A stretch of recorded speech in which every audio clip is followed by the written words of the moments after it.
Hello class, चलिए start करते हैं नेक्स्ट चैप्टर। ये है हमारा प्रोजेक्ट फॉर्मुलेशन प्रोसेस। सबसे पहले तो what is project formulation process, होता क्या है ये, तो देखते हैं। Taking a first look carefully and critically at the project idea. सबसे पहले हम देखते हैं कि जो हमारा प्रोजेक्ट है वो किस टाइप का है। Carefully weighing in its various components, उसमें क्या क्या आपके सब कंपोनेंट्स हैं, कैसे बना है वो, क्या उसके सब पॉइंट्स हैं, सब देखने पड़ते हैं।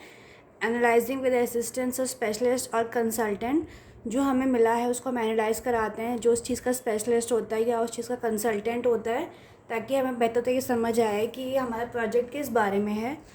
Assessment of various aspects of an investment preposition, हम जितने भी हमारे उसमें एस्पेक्ट्स हैं, पॉइंट्स हैं, उस चीज़ को हम एक्सेस करते हैं कि क्या उसमें इन्वेस्टमेंट हम कैसे कर सकते हैं, किस बिहाफ पे हो सकता है। It is an important stage in the pre investment phase, जो आपका इन्वेस्टमेंट फ़ेज़ होता है उससे पहले ये सब हम चीज़ें एनालाइज कर लेते हैं, तो इससे हम बेटर तरीके से इन्वेस्ट कर सकते हैं। तो ये इम्पॉर्टेंट स्टेप है। Stages of project formulation: feasibility analysis, techno-economic analysis, project design and network analysis, input analysis, financial analysis, cost benefit analysis, pre-investment, ये सारे इसके स्टेजेस होते हैं।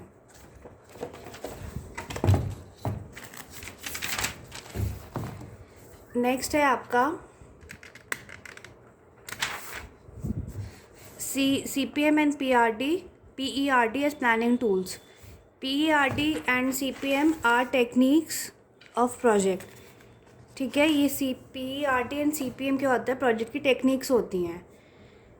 Project management useful in basic managerial functions of planning, scheduling and control, ये basic चीज़ें handle होती है कि आपको कैसे प्लान करना है, शेड्यूल, और कैसे आपका प्रोजेक्ट कंट्रोल होगा।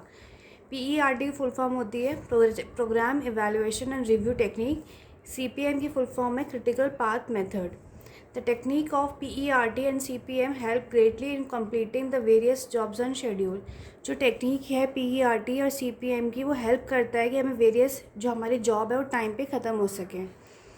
दे minimize production delays and interruptions and conflicts, इससे हमने कोई काम किया, उसमें हमारा प्रोडक्शन है, अगर उसमें कुछ रुकावट आती है तो ये हम इन चीज़ों की मदद से उसको ठीक कर सकते हैं। कोई इंटरप्शन आ रही है, कोई बाधा आ रही है, कोई कॉन्फ्लिक्ट है, किस बात की लड़ाई है, तो हम उसको ठीक कर सकते हैं। These techniques are very helpful in coordinating various jobs or total project and achieve completion of project on time. जो टेक्निक्स होती हैं बहुत ज़्यादा हेल्पफुल होती है कि हम अपने जॉब में कोऑर्डिनेशन कर सकें और हमारा जो प्रोजेक्ट है वो टाइम पे ख़त्म हो सके। नेक्स्ट है आपका steps required for various CPM and PERT for planning and schedules. क्या क्या स्टेप्स इसमें ज़रूरी हैं।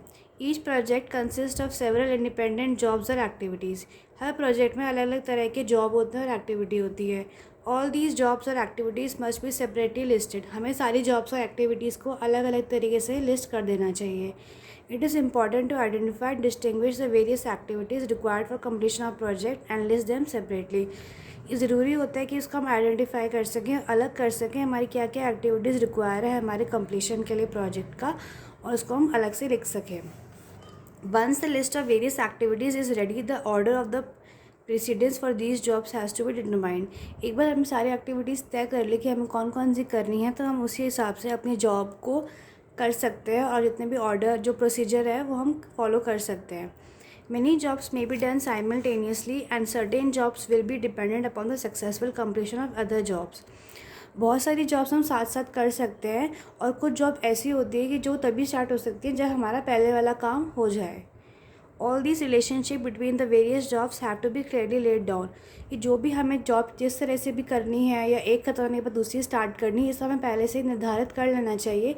इससे हमें आने वाले टाइम में कोई दिक्कत नहीं होती है। The steps to draw a picture or graph which portrays each of these jobs and shows predecessor and successor relations among them. अगला स्टेप होता है कि हमें ग्राफ या कोई बना लेना चाहिए कि हमारा जॉब का कितनी सक्सेस हो रही है और जॉब के बाद कौन सा काम हमें करना है। It shows which jobs come first and which next, ये बताता है कि कौन सी जॉब हमें पहले करनी है, कौन सी जॉब हमें बाद में करनी है।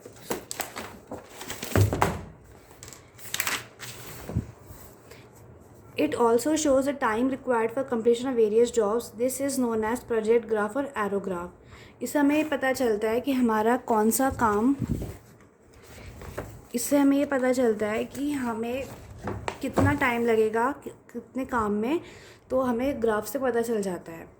एडवांटेजेस ऑफ PERT, इसके क्या फ़ायदे हैं?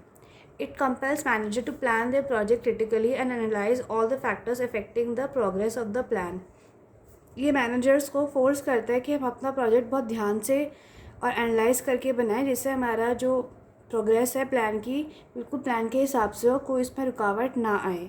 The process of the network analysis requires that the project planning be conducted on considerable detail from start to finish.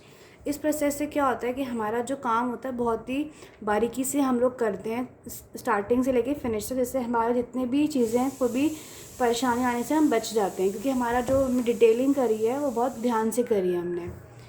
The trouble spots are located early enough so as to apply some preventive measures और corrective actions.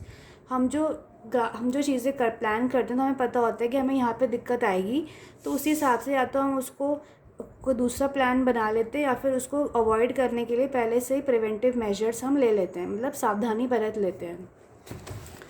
The task relationship are graphically represented for earlier evaluation, and individual and different locations can easily determine their role in total task requirements.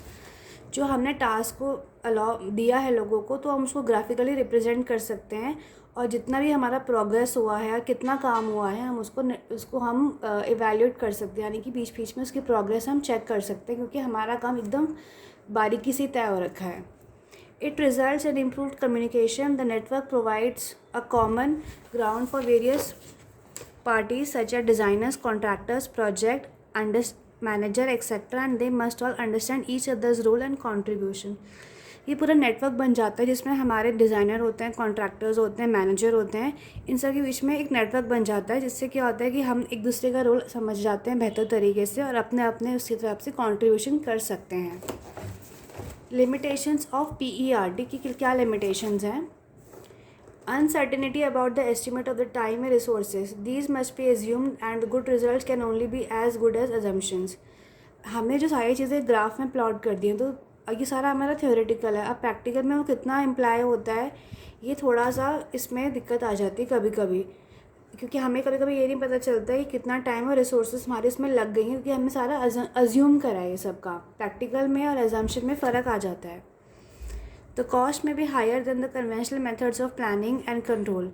जो हम ये plan कर रहे हैं इसकी cost ज़्यादा हो सकती है, because of the nature of the network and network analysis it needs a high degree of planning skill and greater amount of details which would increase the cost in time and man power resources.